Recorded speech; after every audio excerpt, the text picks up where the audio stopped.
right, we are live. You have joined the Blue Plate Special, and we're in Orange Beach, Alabama. I'm Andy Andrews. Wisdom Harbor Studios here is open. We're open, and we're live here at the wharf, home of the world-famous escalator statues. We have the Marlin statues down 8 Palms to the left, and then we also have escalator statues that are scattered about the complex, and they're just unbelievable. They're very lifelike, and if you come and visit, you should take your pictures on them. They're actual sized escalators, but they're statues.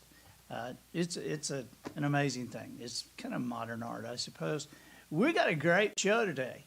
We have a great show. We got a very special guest, and this is going to be fun. This is like, this guy's turning into like one of my favorite authors ever. And so he'll be here in a little bit. Linda Rogers Coleman, Texas. Glad you're here. And this is, you know, I don't know if this is a grand opening today, but it's a modest opening. But, you know, we like to think that we're grand most of the time. Hi, Sandra from Searcy, Arkansas, home of Harding University. I was at Harding University when? I don't know, several years ago, but I was amazed just that they had the bison up above the stage where I was. And I asked, I said, so you're the and they said, yeah, that had been a calf. And so one of their wealthy alums had given them this like buffalo calf, and somebody said that they barbecued it. So I always think, every time I see Searcy, Arkansas, I think, wow, there's the place with the college where they ate their mascot. Very interesting to me. If you're on Facebook, if you're joining us on Facebook, make sure you click that notification button and turn the notifications on your cell phone. That way that when we go live on the air, you will be notified. And click that share button. This is going to be a show you're going to want to share. From Cleveland. Hey, from Cleveland. From very cold Cleveland. Yikes. And Mobile, Alabama. Where else? Where are you guys from today? I'm seeing them scrolling on the screen. From, wait. What was that place? From Unrau. I'm not really sure where that is, but we're glad to have you here. So please share this. This is going to be a great episode of the Blue Plate Special. Hi to all the Instagram people and the Twitter people. And if you're on YouTube, click that subscription button. Hey, Nadine, how are you doing? Did you have an Andy sighting in Key West last month? I don't know. It might have been somebody named Andy. It wasn't me. Hey, Gene McDonald, how are you doing? Eleanor Farnsworth, South Carolina. There's Susie Clemens from Medford, Oregon. Okay, you guys are just like from all over. We're going to get right to this. And I got to tell you just a little quick story. Jimmy Yeary is Jimmy, you know, but I'm going to tell my guest who you are in just a minute. So you make sure, Jimmy, you stay on this show and listen to this guy that I got coming up, okay? Hey, Cossers. Oh, yeah, we got everything's open. I'm seeing people going, are you? Yeah, it's open. We've got the Mayberries. The squad car is downstairs right underneath the studio. And, of course, the memorabilia from the show is over here in one of the cabinets. And a lot of stuff. We're having fun. After the show, we're going to be starting the Audible for Robinson Crusoe. And so anyway, I want to tell you very quickly, a whole bunch of people coming in now. We got a bunch of people coming in just for the show. So this is going to be great. So anyway, this guy, I didn't know who he was, which is no big deal. I mean, he didn't know who I was. And you know, there's a lot of people, you don't know who they are. And I was in a little bitty bookstore in Spring Green, Wisconsin. This is several years ago. And they came up to me and said, would you please follow me down to the basement? There's a tornado's been sighted, and we're all going to the basement. And so I'm like, okay. And so I ran down, but I have this pathological fear of being bored. So I grabbed a Coke and I grabbed a book off one of the book tables. I didn't even see what I grabbed. And after like 20 minutes or so down in there with like 30 people and babies and dogs and cats, I thought, if this was going to hit, it would have hit. And, maybe I'll go up and anything's better than this down here. So I gave the lady like $20. I said, I got a book and I got a Coke and I think this should cover it. And I got out of there. I didn't really pick up, I didn't really look at the book for a couple of months. And then I started reading it. It was a book called Population 485, Meeting Your Neighbors One Siren at a Time, by somebody named Michael Perry. And so I started reading one day. I was like 2-3 pages in, and I stopped and I went to my wife and said, I don't know who this guy is, but this guy's great.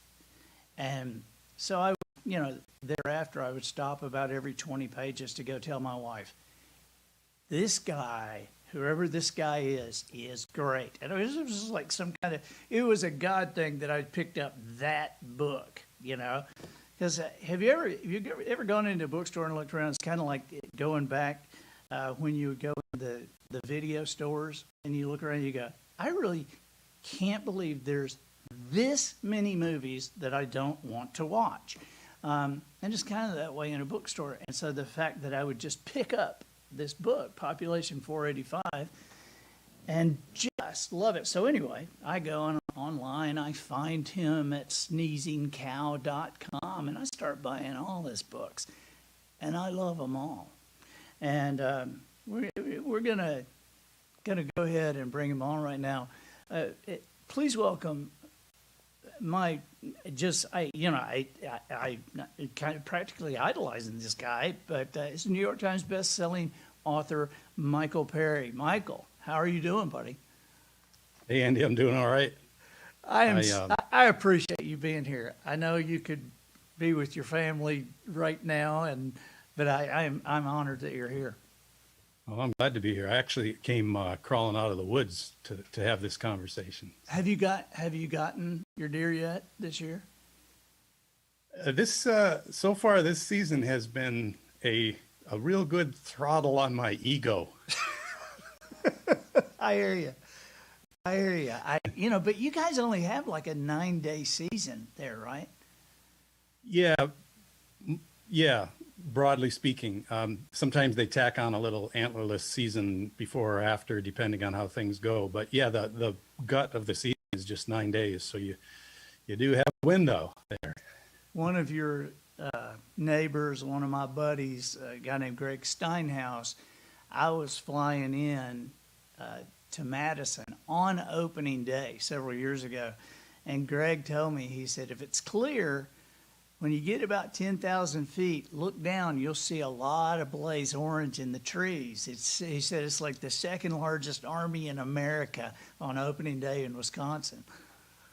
Yeah, I got my cap right here. Yeah, man. I tell you what, there's so many things that you and I have in common as I would read your stuff, because you write about your family a lot, and I want to ask about your background in a second. And if you don't mind, I'm actually going to have you read a couple of things from this new book. Do you like my shirt? What do you think? That's great. I do like your shirt. That's what in the business we call merch. Yeah, man. I saw this and I love the book. The book Peaceful Persistence, and the shirt. This is a new book, and so as soon as I could, I ordered it right away. And I've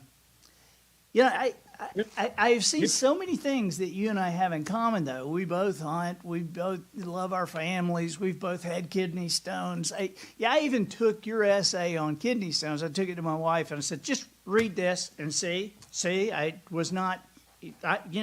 not a baby. See? There's a theme emerging already in my mind, and that twice now you've brought up things that one of my favorite moments is when I'm very sure of myself and then and try to tell someone they're wrong, and then I finally acquiesce and they turn out to be completely right. The kidney stone essay, that's in a collection of mine called Off Main Street, and that's a collection of my magazine pieces and essays that were collected right after Population 485 came out. And when you do a book like that, you go through all your material and you kind of say, oh, maybe this will work, maybe that'll work. And I make a list, and then my editor makes a list, and then you see how it overlaps, and then you work it out. Right. And we agreed on pretty much everything, except she kept saying, you need to put this kidney stone essay in the book. And I said, nobody wants to hear about my kidney stone. It's silly. Why would we do that? And I have emails to prove this. Back and forth 3 or 4 times. I kept cutting it, and she kept saying, put it back in there. Andy, that has become one of the single most popular pieces I've ever written. And I do it live I do a lot of corporate speaking, and I do one-man shows. It is consistently the most popular live piece I've ever written either. And so there's a perfect example of me going, that's never going to work. And it's the best thing ever. And you reminded me when you mentioned the t-shirt too. So we were bringing this book out, and I love the design of it. And the guy who does the design is local, and he's just a super talented cat. And he said, well, maybe you should put that on some t-shirts and sell that in conjunction with the book. And I said, oh, no. I said, nobody really buys many t-shirts from me, and I'm not on the road right now and stuff.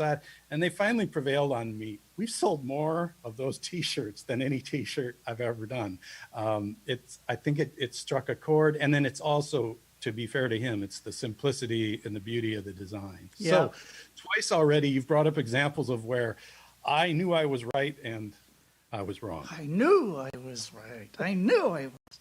You know, I think one of the things to me about the t-shirt, and you know, I work with a lot of corporations and coaches and stuff, and I'm a marketing guy at heart. I'm like a promoter at heart. You know, my wife says, you work harder for some other entertainer or something than you ever do for yourself. And I was like, yeah, I know. I should have been an agent or something, you know.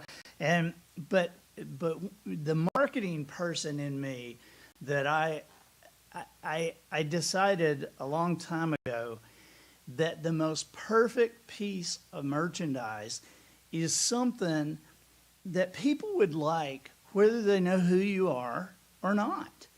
And this shirt is like that, because I want you to unpack this. I want you to read something in a minute, and then I'm going to ask you some questions about your background. But at some point, I want you just to unpack this for us, Sure. Okay?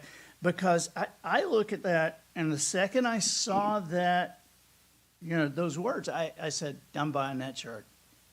And I probably would have done it if I hadn't, even if I didn't know who you were. So very briefly, because I want, these are very short essays. And I cannot recommend this book enough, you guys. And you know, if you watch this Blue Plate Special regularly, you know, I'm very careful. I'm very careful who I recommend. You know, several years ago, Mike, I write the Facebooks or the posts. You know, I write the post, but somebody else posts it for me. And I went on one time several years ago, and I saw this post, and I thought, I didn't write that, and I didn't approve that, and it was a person that it's kind of sketchy to me. And so I went and I said, look, you can put down anything that I wrote. You can put down anything out of my books. You know who my really close friends are. You can put something by them. And you can put down something from dead people. Okay, but none of these other guys, you know, because the jury's still out on some of these people. And so this book, I just love it. It's one of the lines that I love is in the one Bad Days about first thing I did today was back into the garage door from the inside. By the way, I read it. You've done it twice, but that's another thing that we have in common. I've done that too. I believe it or not, I've done it. So, but dating in a hearse, that was a great one. That was a great one. So Michael, you grew up on a dairy farm. Yeah, I grew up in a real large family, a fluctuating family. I wrote a book called Coop, which is about, Love it's that called book. Poultry, Pigs, and Parenting. And it's about me moving to this farm we're on now. My wife was pregnant, so we were about to have a baby. We wound up having it at home in the old farmhouse. Turns out I didn't have a vote. And in that book, I also spent a lot of time looking back at how I was raised and where I was raised and growing up on the farm and milking cows and in the winter we logged. And I also talk about my parents and they're in their 80th year right now, and they've taken in legions of foster children and adopted siblings. And so in that book, Coop, I revisit all of that. And that really is my background. I was raised in rural Wisconsin. I was raised in an obscure little church too, which shaped a lot of my early life because we didn't have access to television or movies. And yet my parents were well-read and valued education. And so it wasn't some sort of walling away. We just had this unusual existence. And Right. part of the payoff for me was I read piles and piles of books while I was growing up, having no idea that one day after college I'd decide to write books. So I'm curious, do you think that to be a good writer, somebody has to be a good reader? well, one thing that I've changed, my project, when I hit 50, I've got this project in mind that I need to find a way to live the rest of my life without becoming brittle. And one of the ways that we become brittle is when we make declarative, definitive statements over and over so long that we believe them without really examining them. Yeah. And I okay. used to be one of these people. I said, you've got to write every day, because I did write for every day for decades. But then one day, a friend of mine who's a very good writer said, that's ridiculous. Many writers don't write every day. Sometimes you write a whole bunch in one day and then you spend 3 days doing something else.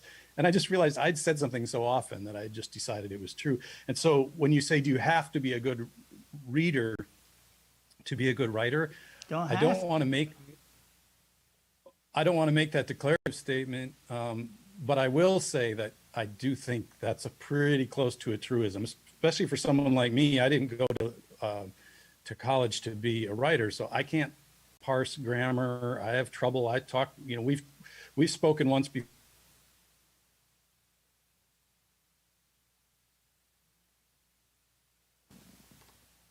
I've lost him. Michael's frozen. He's frozen in time.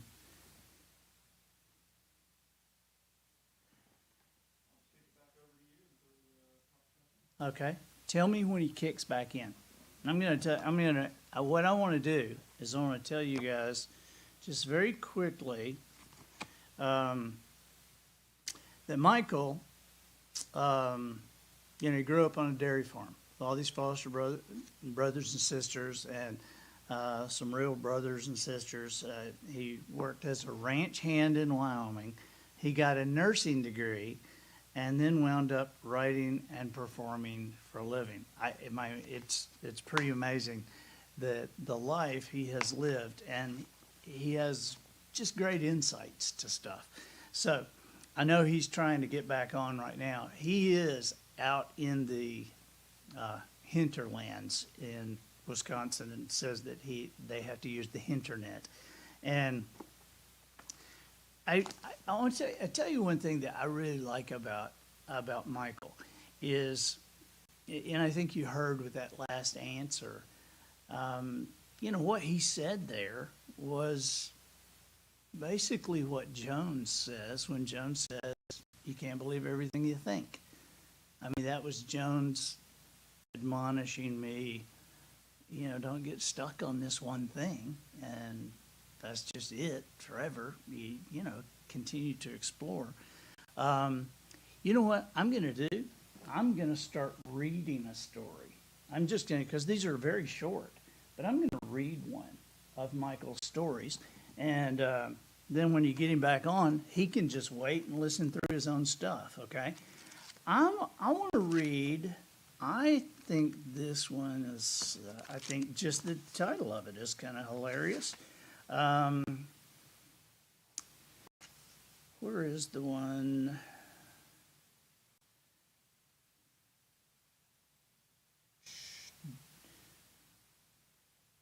First hearse date. Yeah. Okay. So, when Michael comes back, just tell him hang on. All right. So, this is Andy Andrews reading Michael Perry. This is from his book, Peaceful Persistence, Brief Essays. And I think these were first published with his Roughneck Grace articles that he does weekly. Okay, here we go. The fact that I was unmarried until my 39th year may be traceable to the fact that when Lisa Kettering invited me to the Sadie Hawkins dance, I picked her up in a hearse driven by my friend Bob, who went by the name Bullwinkle. This was my first date, ever. I was not sure how these things went. As I recall, we sat three abreast in the front seat, despite all the room available in the back. Shoulder to shoulder, we arrived at the high school gymnasium. I recall there were straw bales, and further adding to the glory of the evening for Lisa, I warned her beforehand that due to personal religious strictures, I was not allowed to actually dance at the Sadie Hawkins dance.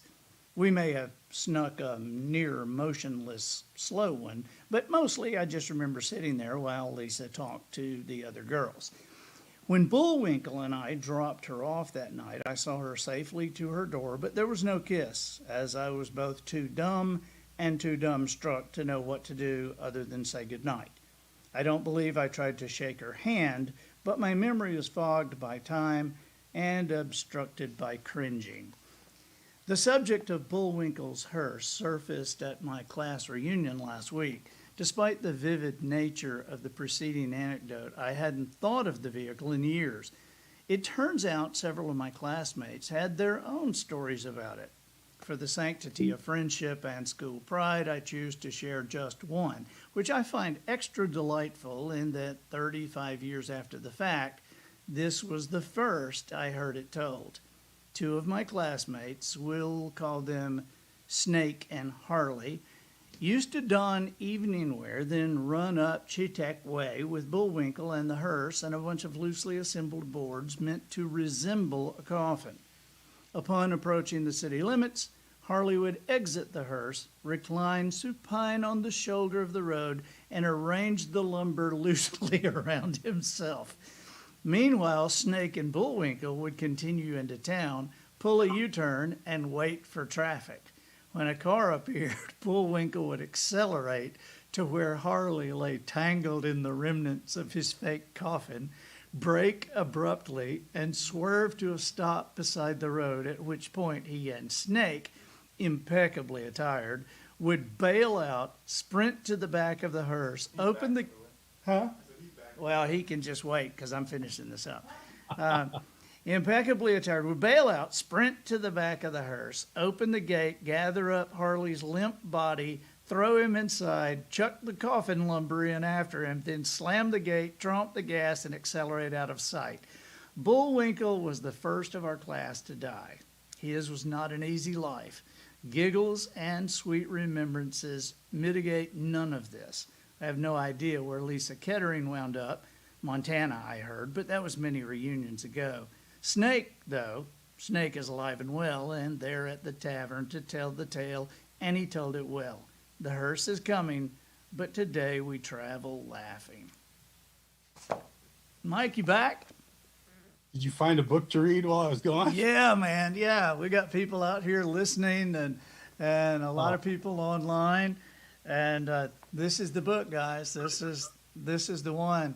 So I was telling them kind of about you, and I also want to let you know that a lot of people watch him. There's one guy that you and he have to meet. His name is Jimmy Yeary, and Jimmy's just one of my very best friends ever. And Jimmy is a writer, but Jimmy is a different kind of writer.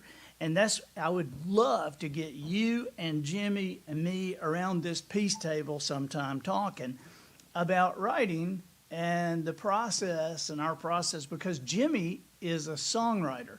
And, and I know we've all known songwriters, but Jimmy's like, you listen to country music, right, Mike? Yes, sir. Yeah. Okay. You know the song that Tim McGraw just had #1, I Called Mama? Yeah. Jimmy wrote that. Well, that'll do. So the song I Drive Your Truck, Song of the Year, a couple of years ago, Jimmy wrote that. He wrote the last 2 Kenny Chesney #1s, Cold Beer Conversations for George Strait. There's just tons of them. He's had #1s in 3 different genres, but great guy, and he's like us. He hunts and family and everything. So he's watching. Well, So what are you going to should- read? Read something to us. All right. Hopefully this is better. I moved a little closer to where the internet comes from in the holler here. And now I feel like I'm kind of getting my driver's license picture taken or something, but we'll make her work. Good, Plus I good. had to jog in. I had to jog from, well, I'll read, let's see here. And the sound probably isn't as good because I'm just going off the computer here. No, it's good. It sounds good. Okay, good. All right. Well, I'm going to read a little piece from Peaceful Persistence called Barnyard Ballet. Okay. I've just never been, I played football and ran track and I love sports, but I've never been graceful. And my grandma, as a matter of fact, used to call me Grace because I wasn't. So this is a little piece called Barnyard Ballet. As both patron and purveyor of the arts, I gave the world a ballet. It was your bad luck to miss it. This jewel of the dance was born of incessant rain, a meteorological and metaphorical reality for weeks now, and bad shoes. My mind was preoccupied with the state of the world and the sogginess of our basement as I made the walk beneath the apple tree toward the chicken coop to release and feed the poultry. There was the spat of raindrops in the leaves above me and the squish of the sodden lawn beneath me, and my spirit was in a mood to match. Self-pity is a pernicious little tincture, but then the jokes have to come from somewhere. On the upside, I had an early start on the day, a quick round of chores and then up to the office above the garage, a generally carbon neutral commute to do my part to keep the economy doing whatever it's doing. If nothing else, I am good at trudging, plodding, been doing it for years now. And no matter my mood, it always brightens when I dump the chicken bucket, specifically a plastic ice cream pail filled with eggshells, table scraps, plate scrapings, and an assortment of cores, peels, and spoilage. And no matter my mood, it always brightens when I dump this chicken bucket, as only a stone statue could stand straight face as the entertainment is provided by the cackling horde setting upon the refuse, the first step in a marvelous alchemy ultimately manifesting in a frittata. So I was neither high nor low, just in between and going about my business. The persistent precipitation has created a muddy slick just inside the chicken fence, and I made a mental note of it as I approached. As ever, mental notes are fun to review after the fact. Yeah. The relevance of the mud slick was amplified by my aforementioned shoes, rubberized clogs with no discernible tread. I was also wearing gray socks, bad shorts, and a shapeless hoodie. This ensemble reflects my deference to art. You don't want the beauty of the dancer to distract from the dance. The way I cross the fence is, I sidle up to it, swing my left leg up and over like I'm on a kick line for people who don't like to kick, then pivot and follow with the other. As I swung my left leg, I confirmed the muddy conditions and thought, better be careful. Similar to my mental notes, these thoughts rarely influence the subsequent action, which is why, as I swung my right leg to follow, My left foot shot out from beneath me. I achieved a position of horizontal levitation familiar to anyone who's ever slipped on the ice, then dropped to the muck in a thudding heap. There followed a brief moment of contemplation, broken by the light patter of chicken bucket bits dropping commingled with cold rain upon my face. That would sell some tickets, I thought. Sadly, there was no audience, not even the chickens, still locked in their coop. Sometimes we dance alone, our art an invisible ripple through the universe.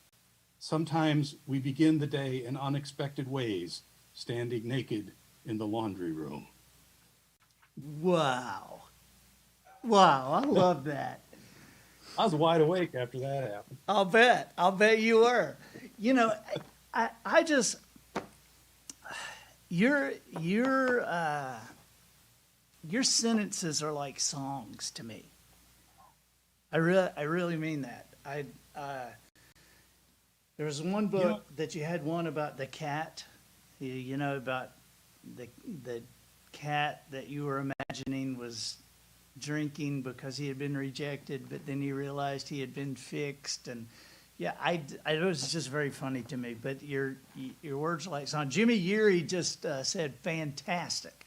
So Jimmy, you and Mike are going to love meeting each other. It's nice that you brought Jimmy up because you know, my gateway drug, if you'll allow the expression, into being serious about writing was poetry. Really? It's a long story how a farm boy like me discovered poetry, and maybe another time. But the bottom line is I wound up going to poetry readings, having no idea what they were or how to act or what to do. But I loved the sound of poetry. I love the Welsh poet Dylan Thomas said that he chose words for their taste over their meaning. And I think that's a wonderful concept. Wow. Yeah. But poetry, I loved. I wrote tons and tons of really bad poetry for a long time. And two things happened. I realized, A, that I wasn't a very good poet, and B, it's pretty hard to make a living as a poet. Yeah. But what I find interesting about poetry is that I still try to sneak poetry in to the sentence, to the prose, even though I write long form. You know, the shortest thing I write are these 500 to 600 word essays in this book, but often I'm writing in much longer form. But it also ties back to the songwriting and the reason that everybody thinks they can write a song, but your friend proves that not everybody can write a song that everybody wants to listen to. Right. And part of it is that ability to condense and that ability to convey things in just a short, brief line. And I also think Jimmy would probably speak to the fact that one thing poetry taught me too was to trust the reader, and in Jimmy's case, trust the listener. You don't have to lay everything up there. You can take a chance with a phrase or an unusual word, and maybe they don't even know what that word means, but it sounds right, and in context you understand it. And anyway, I'm starting to ramble now in long form, but definitely poetry was what got me started, and I still try to sneak a little bit of that in there. See, this is what I would just kill to get you and Jimmy around the table and talk about this stuff, because I think, you know, when I look at you and I read your stuff, somebody may get lucky with one book and have a story, but nobody puts out as much stuff and does as many books as you do without knowing what you're doing and why it's working as it is. And the same way with Jimmy. You know, Jimmy, I mean, he's very consistent and just and consistently great. And so he, you know, Jimmy says something that I always think about when he says that everything's already been said. So now just we have to figure out a different way to say it and a way for people to feel it. And he told me one time, he said, you know, I can say I love my dad, and you understand what that means. But if I say I love the man who taught me how to fish, that's, you feel that. And I like your point about condensing that. There's a kind of a little known quote Mark Twain made, or a remark he made to one of his friends or something, or somebody wrote in a letter. But I read this not too long ago again, and it was where he said, I was going to write you a short letter, but I don't have the time, so I'll just make it a long one. Yeah. It's the permutations of this thing, the creative process. I always go back and forth between that. I'm very pragmatic. That goes back to my farm days. It goes to self-employment. I think we've discussed that before. I've Right. got to pay for kids' health insurance. So I write a newspaper column every week, whether I'm feeling moved to do so or not, because that's my job. Right. But I do indulge that, and this is sometimes tough when you look like me and you come from where I do, but I love the beauty of words. I love, I make all these ballet jokes in here, but part of the reason that those jokes are funny is because I actually love ballet and I love to go to modern dance recitals. And people go, my buddies are like, well, I don't understand any of that. And I go, I don't understand it either, but it's beautiful. And that's really enough. And guess what? You can still go deer hunting this afternoon after you watch the ballet. It's all right. And the other thing that I thought of, that your friend, I don't want to speak for him, but when he said, everything's already been said, and in a couple of my books, I've used the line, I said, I've reached that point in my career, if you can call it that, where if I'm not repeating myself, I'm contradicting myself. Right. That's one of the challenges of creating a body of work, but it's also perfectly okay.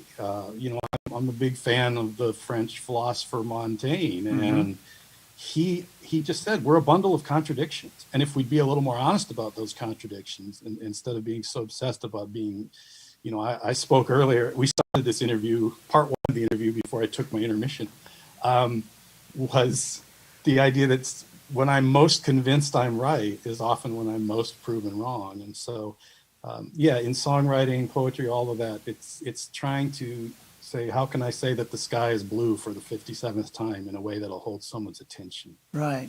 The comment that you made in part one about being convinced that you're right and then finding out that the old guy, Jones, my guy that I write about, the noticer, he said to me one time, and this is to me the most perfect ways, he said, you can't believe everything you think. And it's taken me a long time to unpack that. And speaking of unpacking, talk to me about the title of the book. Peaceful Persistence. Yeah, it quite literally comes from the last piece in the book, which is probably the most heartfelt piece. It's a piece called The Healing Day. And it was based on a song that I very accidentally heard one day by a 60-some-year-old songwriter named Bill Fay. And it's a song called The Healing Day. And frankly, I was not in a great place when I heard that song, and concerned about a lot of things and feeling pretty helpless and dumb. And here's this gentle, reflective song with stunning imagery, sung by an old songwriter, so that he's singing with the weariness of wisdom. And that whole piece is about how important a beautiful, gentle song like that is, even as we acknowledge it's nothing against the steamroller of time or oppression or whatever, but we still need those things. And so the phrase peaceful persistence was in there, and it just spoke to me that would make a good title. And it's also reflective of, you and I have worked around the edge of this conversation, and we'll probably have more about these times of being convinced you're right and the other person's an idiot. And there's just so many of us out here who are somewhere in between, just trying to take care of our family, just trying to be good neighbors, trying to coexist with folks of all stripes. And it is a form of peaceful persistence. We're just keeping at it. Right. And you can feel so helpless. And with that helplessness sometimes comes shame. Sometimes I wish that I was the firebrand out front declaring things and creating movements. And we need those folks. But so many of us are just peacefully persisting. And I will say that, as we started the show by me saying, when they told me to make a T-shirt, I thought it was a bad idea. Based on what I've seen since we've put up the T-shirts, it was a good idea. Speaking of paying for the kids' health insurance, Yeah. to go from poetic to crass pragmatism. That's good, Mike. I mean, we're attaching to this, Matt, you're putting all that on, how to get the sneezing cow. And I really, hey, you guys, Christmas is coming.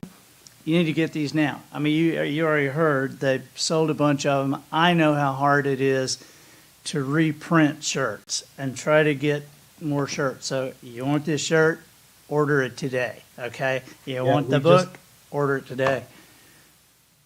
What were you going to say? We ordered a whole bunch more because we ran out. And so we're taking orders like 60, but we're printing more even as we speak. Good. Hey, before we let you go, Mike, do you mind reading one more? Oh, yeah. I think I got one more. So I'll be turning 56 next month. Just a baby. I mean, you know, if the creek don't rise. Yeah. But so I thought I'd read a piece in here. Several of these pieces are very reflective and heartfelt, but sometimes it's fun to do the goofy ones when you got an audience. So I'm going to do one called Old Guy Discount. Okay, thanks.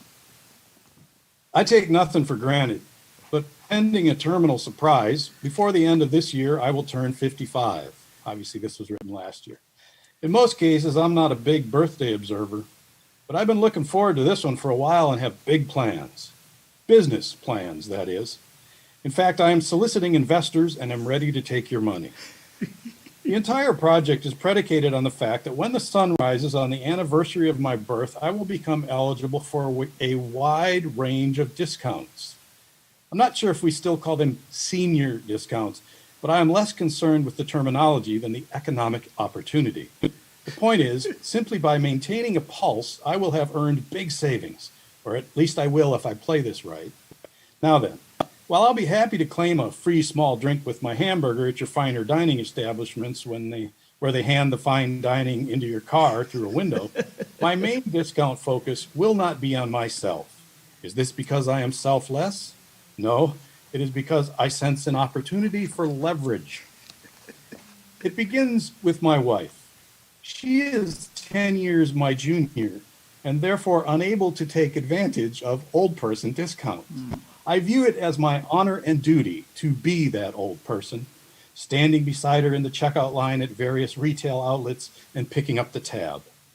She is a paragon of frugality, and I hope this will make her love me more, especially since I am prone to leaving my 10% discount socks on the floor. I'm also trying to bank a little worth against any decline in other respects. This is just family stuff, though. The real genius of my plan lies beyond heart and hearth. What I have in mind is an app-based discount shopper situation in which anyone ineligible for a senior discount and yet wishing to stretch their dollar will ping me with their location. I will show up to accompany them through the checkout. They get 10% off, then I pocket a percentage of the 10%. You can see the brilliance here, making money off of other people's money. I expect demand will be high, so naturally the app will have a cloud-based built-in reservation scheduler. This will maximize my availability and therefore my profitability. For an additional point or two, I will make myself available for your entire shopping trip, but you got to push me in the little race car cart. This idea is too good to keep to myself, so I will be entering into a franchise agreement allowing other 55-plus individuals to license the app. If all goes as planned, the venture capital will come pouring in, the enterprise will achieve unicorn status, and down at the feed mill, they will speak of me in hushed tones as a disruptor. So far, demand has been a little less than I might have hoped. Subscriptions for the beta model are lagging to non-existent. I still await my first angel investor. It wouldn't be the first time my genius has been overlooked. I considered offering a discount to anyone over 55, then did the math and realized there's a reason my genius is overlooked. Awesome, man. Hey, thank you so much. Get back in the woods. I know you have a lot to accomplish there before the season is over. And please give our love to your family. Sneezingcow.com, right? You bet. Sneezingcow.com. When you get there, there's the regular blog page. You can scroll through and see stuff there. And then there's a menu up on the upper left that takes you to the store, and that's where all the books and the t-shirts and that sort of thing are. Okay. And listen, at some point, some point we gotta have you on, and I want you to read the Elvis essay. I mean, that's just like the best that I've ever read, and I've read a lot on Elvis, and even though I'm not a crazy Elvis person, my wife is. And sometimes maybe we'll have to have a dueling kidney stone story type thing or something. So even though yours is the best, it's the very best. Thank you, buddy, for being with us. My pleasure. Thanks for putting up with the internet situation. Thanks for hanging in there. And, you know, we pulled this thing off even with this beautiful backdrop. It looks fine. It looks fine. But you're right. Kind of driver's license, mugshot, kind of, yeah. But it does look good. This man. All right, you guys. That's a Blue Plate special for today. Tomorrow, we're going to do another Blue Plate special. We got Sugarcane Jane with us live in the studio, and we'll be open again tomorrow. We're open the rest of the afternoon. Thank you, Michael Perry. Thank you, all you watchers and listeners, and we'll talk with you tomorrow.